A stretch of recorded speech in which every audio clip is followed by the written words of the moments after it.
Ahlan wa sahlan. Right now we're going to talk about the dual form in Arabic as it pertains to nouns especially. And the dual in Arabic we call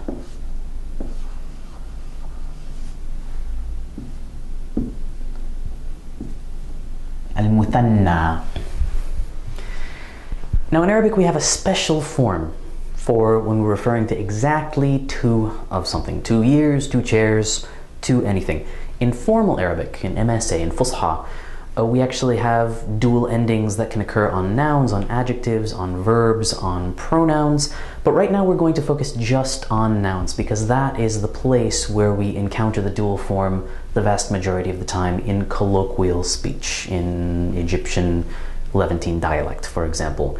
So if we want to refer to a couple of something, exactly 2 of something, in Shami or Masri, we add the suffix ayn to whatever the noun is that we're referring to. So if we have one student, we would say talib. And if we wanted to refer to exactly 2 students, we would say talibain. 1 girl, bint. Exactly 2 girls, bintain. If we have a ta marbuta, for example, if we're talking about a library,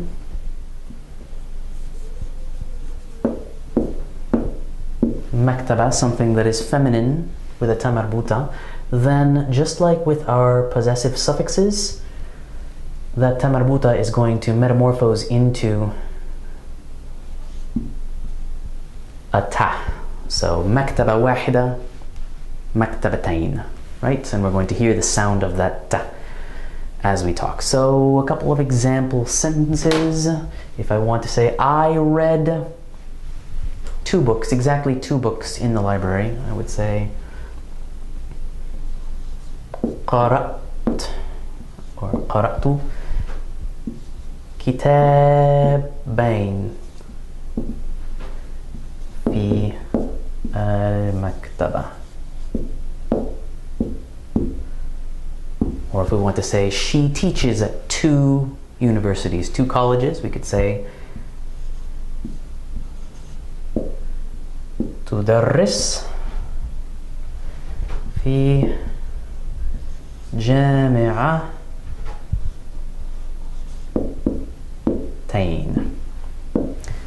like so.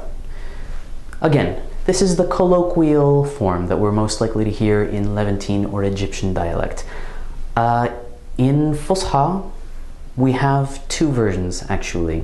We have one if the dual is the subject of a sentence, and another if what we're referring to is a direct object or indirect object of a verb or a preposition. So just as an example, if we wanted to say, for some reason, they are 2 students who are studying 2 languages, I would say هما طالبان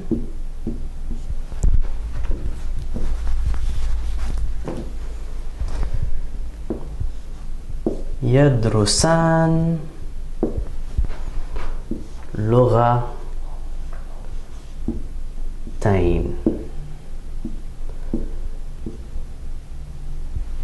So here we have huma, the dual form of the pronoun. Taliban, notice that because this is the subject, we have the alif nun suffix for the dual. Yadrusan, a special conjugation for the dual verb, and lughatain, and so we have that ya nun to indicate that those 2 languages are the object.